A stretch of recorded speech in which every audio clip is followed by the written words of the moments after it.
Hello दोस्तों, आज हम मटेरियल्स और टूल्स की स्टडी करेंगे। मटेरियल में ये जो हमारे पास कोड दिए हुए हैं, ये जितने कोड दिए हुए हैं, देखिए इसमें ये ब्लू कलर जो है वो स्टील का है, एम कलर स्टेनलेस स्टील का है, के कलर कास्ट आयरन का है, एन नॉन फेरस है, एस हमारा सुपर एलॉय है, एच हमारा हार्डेंड स्टील है। तो हमारे पास ये जो कोड हैं ये आईएसओ कोड हैं, और स्टील में हम डिफरेंट टाइप के अलाइंग एलिमेंट मिला करके उसकी प्रॉपर्टीज़ को चेंज करते हैं, जैसे elasticity, plasticity, ductility, malleability, machinability, hardness, toughness, roughness, brittleness, तमाम सारी चीज़ों की प्रॉपर्टियों को चेंज कर देते हैं। जब तक हम इसमें अलाइंग एलिमेंट नहीं मिलाते हैं तब तक हमारी इसमें प्रॉपर्टीज चेंज नहीं होती हैं। और इन मटेरियल्स को कटिंग करने के लिए हम डिफरेंट टाइप की इंसर्ट्स का यूज़ करते हैं। वो इंसर्ट्स कई तरीके की होती हैं, कई शेप में होती हैं और कई मटेरियल की भी होती हैं। तो आज हम केवल शेप के बारे में बात करेंगे कि इनका कौन कौन सा शेप होता है। देखिए जैसे सामने दिया हुआ है, ये इनकी कोडिंग है, ऊपर कोडिंग का नंबर लिखा हुआ है CNMG12488ENM। ये इनका कोड है। जैसे पहला अक्षर कोड का होगा, जैसे ये H है हेक्सागन है, O है ऑक्टागन है, P पेंटागन है, S स्क्वायर है, T ट्रायंगुलर है, C रोम्बस है, D रोम्बस 55 है, E रोम्बस 75 है, F रोम्बस 50 है, M है 86 और रोम्बस 35। इसको हम VNMG कहते हैं। अमूमन ज़्यादातर टूल इस इंसर्ट का यूज़ हम करते हैं। अपने यहाँ की मशीन में भी ये लगी हुई है। ट्रायंगुलर ये वाली हमारे यहाँ नहीं, अपने यहाँ नहीं लगी। रेक्टेंगुलर यूज़ करते हैं, पैरेललोग्राम यूज़ करते हैं, पैरेललोग्राम एंगल में यूज़ करते हैं। इस तरह की भी के टाइप की है। राउंड है, राउंड जो है इसमें कटिंग फोर्स बहुत और इसमें डेप्थ ऑफ कट काफ़ी दे रहते हैं। फीड और डेप्थ ऑफ कट जहाँ ज़्यादा लेना होता है वहाँ पर हम राउंड ही इंसर्ट का यूज़ करते हैं। ये स्पेशल डिज़ाइन की है। एक नीचे देखिए X जिसका नंबर है वो स्पेशल डिज़ाइन है। VNMG इसमें भी आती है। तो जहाँ पर VNMG आती है, VNMG 0.2 नोज रेडियस की आती है। ये स्पेशल डिज़ाइन की होती हैं, स्पेशल पर्पज़ में यूज़ की जाती हैं, हर पर्पज़ के लिए नहीं होती हैं। ये महंगी इंसर्ट होती हैं। एक इंसर्ट की कीमत अच्छी खासी ज़्यादा होती है। अब इसमें आता है क्लियरेंस एंगल। तो क्लियरेंस एंगल इनमें न दे करके इनमें भी देते हैं और अब होल्डर में भी दे देते हैं। हम सीधे सीधे होल्डर में सारा क्लियरेंस एंगल सब तरह के क्लियरेंस एंगल दे देते हैं जो टर्निंग में यूज होते हैं। लेकिन इसका टर्निंग अगर इसमें दिया हुआ है तो उसमें अगर A लिखा हुआ है इंसर्ट में तो उसका 3 डिग्री है, अगर B है तो 5 degree, C 7 degree, D 15 degree, E 20 degree, F 25, G 30, N 0, P 11 और भी होते हैं। तो इस तरह के इसमें भी देते हैं हम क्लियरेंस एंगल और होल्डर में भी देते हैं क्लियरेंस एंगल। जैसे यहाँ पर आप देखिए, ये हम थ्रेडिंग कर रहे हैं, इस तरह के ये स्क्वायर लगाए हुए हैं और ये टिप यहाँ पर पूरी हमारी जो इंसर्ट है वो इस सरफेस से टच कर रही है। जो सरफेस से ये टच करेगी तो यहाँ पर हीट जनरेट होगी तो इसकी लाइफ कम हो जाएगी, वियर एंड टियर ज़्यादा होगा। तो इस तरह का जब स्पेशल पर्पज़ होता है तभी हम यूज़ करते हैं, अदरवाइज़ हम इसका यूज़ नहीं करते हैं। अब इसमें एक एग्जाम्पल ये है, एक एग्जाम्पल ये, दूसरा ये एग्जाम्पल है। इसमें देखिए आप इंसर्ट लगाई गई है, इंसर्ट की होल्डिंग, ये देखिए होल्डिंग इस तरीके की। आगे हम होल्डिंग के बारे में बात करेंगे, तो ये आप लोग याद रखना, ये हमारा PSIR एंगल कहलाता है और ये KAPR एंगल कहलाता है। यहाँ पर देखिए ये इंसर्ट और इस सरफेस के बीच में ये एंगल है, ये एंगल है, तो ये केवल इंसर्ट की टिप ही कट कर रही है, यानी हीट जो है केवल टिप पर ही जनरेट हो रही है और ये पोर्शन हमारे बचे हुए हैं। लेकिन इसमें इस सरफेस से ये हमारी इंसर्ट टच कर रही है, तो यहाँ पर हीट ज़्यादा जनरेट होगी, यानी इसकी लाइफ कम होगी और इसकी लाइफ ज़्यादा होगी। बट अगर हमें ज़रूरत है तो हमें उस तरह की इंसर्ट का यूज़ करना ही पड़ेगा, लाइफ कम हो या ज़्यादा। इससे हमारा मतलब नहीं है, हमारे पर्पस से मतलब है कि हमें किस तरह का जॉब चाहिए, किस तरह का ऑपरेशन चाहिए, उस तरह की टिप का हम यूज़ करेंगे। टिप सिलेक्शन उसी तरह का करेंगे।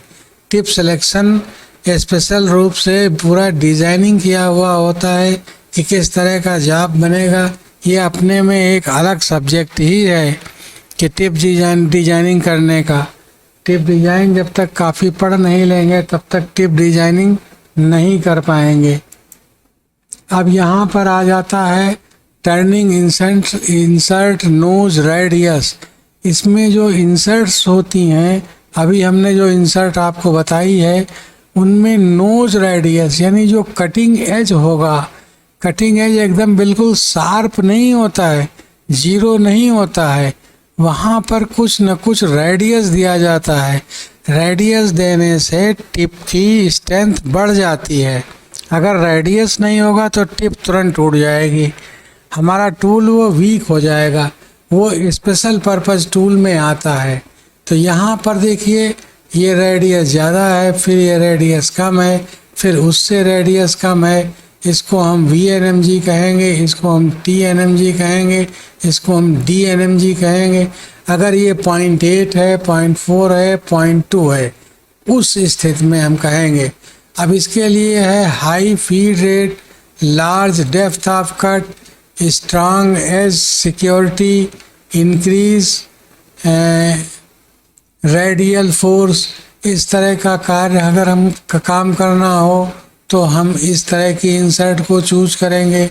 अगर और इससे फाइन वर्क करना हो, ideal for small cutting depth, residual vibration, weak cutting edge, generally better chip breaking.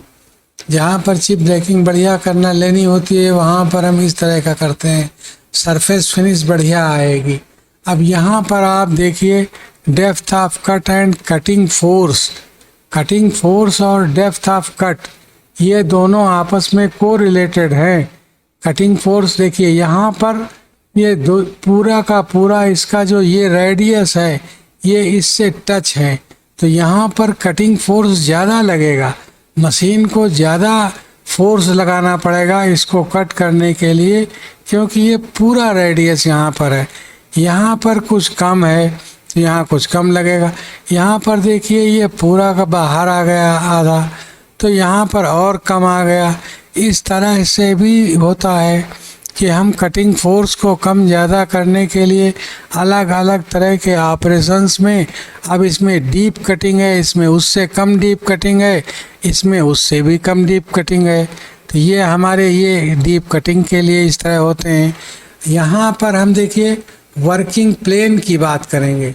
Working plane is very important for the CNC lathe machine या CNC या VMC, किसी के लिए भी वर्किंग प्लेन तो इम्पॉर्टेंट है। अब इसमें हम अगर लेथ यूज़ कर रहे हैं तो वहाँ पर Y और Z दो एक्सिस को यूज़ करते हैं।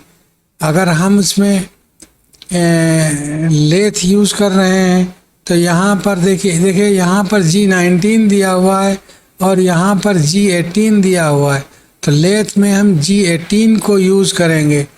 G18 को यूज़ करते हैं, ये वाला यूज़ करते हैं हम। तो ये हमारे पास ये प्लेन के जिस प्लेन पे वर्क करना है तो उसका कोऑर्डिनेट जी कोऑर्डिनेट देना पड़ेगा। और ये सारे के सारे जो टर्निंग और मिलिंग दोनों के लिए हैं, और ये आईएसओ कोड होते हैं, इंटरनेशनल कोड होते हैं। इसमें भी देखिए वही चीज़ दे रखी है। बार बार हम इस चीज़ को समझा रहे हैं कि टूल होल्डर जो टिप का माउंट करने का तरीका है वो अलग अलग होता है। आगे के चैप्टर में ये आएगा अभी कि ये हम सीधे इसमें होल्डर में टिप को लगा देते हैं स्क्रू से, या फिर हम ऊपर से एक और फोर्स रेनफोर्स लगा देते हैं, तो इसमें चिप हमारी जो इंसर्ट होती है उसको और स्ट्रेंथ मिल जाती है। तो इस तरह का टिप लगाते हैं, इंसर्ट लगाते हैं। थर्ड में हम देखिए जो अभी हमने इंसर्ट के आपको बताया था, उस इंसर्ट में जो ये नाम दिए होते हैं ये इनका कोई पर्पज होता है। इस तरह से टिप का नामनक्लेचर दिया जाता है। सी फार होता है शेप, इसमें हम सी शेप से डिसाइड करेंगे। ये हमारा एन है क्लियरेंस एंगल, एम हमारा है टॉलरेंस, कितना टॉलरेंस है, जी हमारा है इंसर्ट टाइप, किस टाइप की हमारी इंसर्ट है, और ये हमारा ये 12 दे रखा है, ये कटिंग एज लेंथ है।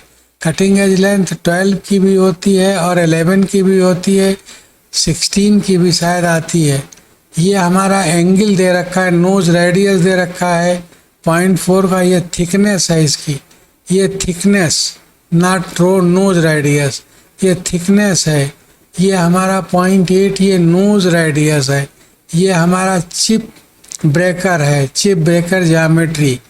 तो ये चिप ब्रेकर के लिए स्पेशल ज्योमेट्री का यूज़ करते हैं, ये ज्योमेट्री है। हमारे पास ये है zero position and reference point. ये बहुत इम्पॉर्टेंट चीज़ है। जब आप मशीन को चलाएंगे, मशीन पर काम करेंगे, तो आपको इस तरह के जो दिखाई पड़ेंगे ये चीज़ें, इसमें ये यहाँ पर अगर इस तरह का है, ये ब्लैक पोर्शन है तो यहाँ पर मशीन जीरो है, ये यहाँ पर अगर जो है तो वर्क जीरो है, ये यहाँ पर है तो ये ब्लॉकर पॉइंट है यहाँ पर। ये रेफरेंस पॉइंट के लिए हमारा ये दिया जाता है, दो तरफ से ये होंगे। ये हमारा स्टार्टिंग पॉइंट है, ये हमारा है tool holder reference point. Tool holder reference point जहाँ देंगे वहाँ इस तरह का हम ये सिंबल बनेगा। और and tool change point, tool change point के लिए हम G00 लगाते हैं कोड, X 200 या Z 150, तो वहाँ पर ये कोड लगता है, इस तरह का बनेगा। ये सिंबल जो है इस तरह का बनेगा। तो इसके इन सब का अपना अपना अलग अलग पर्पज़ है। ये पर्पज़ आपको याद होने चाहिए कि हम कहाँ पर किस जगह पर। आपको ये चीज़ लिखी हुई नहीं मिलेगी, सिर्फ आपको ये सिंबल्स मिलेंगे। सिंबल से आपको ये पहचानना है कि हम कहाँ पर हैं, क्या कौन सा वर्क, किस तरह से वर्क हम कर रहे हैं। अब हमारे पास यहाँ पर आता है टूल नोज रेडियस कंपनसेशन। जो टूल नोज रेडियस होती है, अभी टूल नोज रेडियस के बारे में बताया था हमने, 0.2, 0.4, 0.8, 1.2, इस तरह के टूल नोज रेडियस आते हैं। तो अगर हम इनसे टर्निंग करते हैं तो फिर टर्निंग करने के लिए इतना रेडियस चाहिए। इस रेडियस को कंपनसेट कैसे करेंगे? रेडियस को कंपनसेशन करना चाहिए, करना पड़ेगा। Selection of tool offset, offset में इसका हम कंपनसेशन देते हैं। जो ऑफसेट लेते हैं उस समय इसका कंपनसेशन दे देते हैं। हमारे पास इसका कोड आईएसओ कोड है G40। G40 के लिए है इससे tool nose radius compensation cancellation होता है, इससे कैंसिल करते हैं। G41 है ये लेफ्ट में जब टूल कंटूर कट करेगा तो वहाँ पर G41 हम लगाएंगे कोड। अगर राइट में यही कट करेगा तो G42 को कोड हम लगाएंगे। इस तरह से G41 और G42 कोड लगाएंगे, लेकिन ये वन शॉट में ही काम करते हैं। इसके बाद आपको G40 लगाना पड़ेगा। क्योंकि ये इनको कैंसिल करना पड़ता है, बार बार लगाएंगे और फिर कैंसिल करेंगे। अपना ऑपरेशन करने के बाद फिर ये कैंसिल हो जाएंगे, क्योंकि दिन दूसरा ऑपरेशन स्टार्ट हो जाएगा। तो अगर कैंसिल नहीं होगा तो ये उसमें भी काम करेगा, काम करता रहेगा। तो टूल नोज रेडियस कंपनसेशन यहाँ पर हम देते हैं और इसको कैंसिलेशन भी देते हैं। अब कहाँ पर किस तरह का टूल नोज रेडियस लगाएंगे? देखिए यहाँ पर टूल हमारा, देखिए ये है, ये टूल नोज रेडियस है। ये रेडियस में ये पोर्शन इससे टच कर रहा है, तो ये लेफ्ट हैंड में है। यहाँ पर हम G41 लगाएंगे। यहाँ पर जो कोड लगेगा G41 लगेगा। और इसके बाद अगर ये ऊपर अभी देखिए ये पोर्शन इसका काम कर रहा है, ये वाला पोर्शन इससे टर्निंग हो रही है, ये फेसिंग ऑपरेशन हो रहा है। तो फेसिंग ऑपरेशन में G41 ही लगेगा, G41। लेकिन अगर आप टर्निंग कर रहे हैं तो टर्निंग में हमारा ये पोर्शन वर्क कर रहा है। ये नोड रेडियस जो है, यहाँ की रेडियस काम कर रही है, तो इसको हम यहाँ पर G42 लगाएंगे। इस तरह से हम G41 और G42 का यूज़ करते हैं। ये हमेशा याद रखना है, बिना याद रखे हुए आप यहाँ इसको लगा नहीं पाएंगे, और फिर इनको कैंसिलेशन भी करना पड़ता है। यहाँ पर ये दूसरी फिगर में आप देखिए, ये हमारा एक जाब है, ये सर्कुलर जाब है। अगर जाब इसके सेंटर से ये टूल पैरेलल में है, बिल्कुल ये टिप इसके पैरेलल में है, तो ये पॉजिटिव है। पॉजिटिव में हम जो है डेप्थ ऑफ कट कम देते हैं, कटिंग फोर्स जो हमारा कम लगेगा, नहीं तो ये हमारा ब्रेक हो जाएगा। ये हमारा यहाँ पर क्लियरेंस एंगल दे रखा है। लेकिन अगर हमें नेगेटिव रैक एंगल लेना है, इस नेगेटिव रैक एंगल में हम डेप्थ ऑफ कट ज़्यादा दे सकते हैं। हमारे टूल की स्ट्रेंथ यहाँ पर बढ़ जाती है। तो हम दोनों तरह से यूज़ करते हैं, पॉजिटिव रैक एंगल और नेगेटिव रैक एंगल, दोनों ही रैक एंगल हम यूज़ करते हैं मशीनिंग करने के लिए। जहाँ जिस तरह की ज़रूरत होती है वहाँ उस तरह का हम टूल यूज़ करते हैं। जैसे इसमें देखिए टूल क्लियरेंस 0 है, क्योंकि ये नेगेटिव में है। नेगेटिव में होने से इसका क्लियरेंस अपने आप आ जाएगा यहाँ पर। लेकिन अगर ये पैरेलल है तो इस वाले टूल में आपको ये जो ये नोज रेडियस है, ये एंगल है, ये आपको देना पड़ेगा। तो इस तरह से हम लोग इनका डिजाइनिंग करके और इनको देखते हैं कौन सा टूल किस जगह पर कहाँ पर यूज होगा। क्योंकि हमें मशीन में जब यूज करते हैं इनको, तो मशीन में मशीनिंग ऑपरेशन में बहुत देर भी तो नहीं होनी चाहिए। एक जॉब आप दिन भर बनाते रहें तो आपकी प्रोडक्टिविटी क्या होगी? प्रोडक्शन आपका जल्दी होना चाहिए, तब आपकी ब्रेक इवन पॉइंट निकलेगा। और जितने भी जॉब आपके बने उसमें रिजेक्शन कम हो, तभी तो आपका ब्रेक इवन पॉइंट आएगा। और आप सब कुछ इसी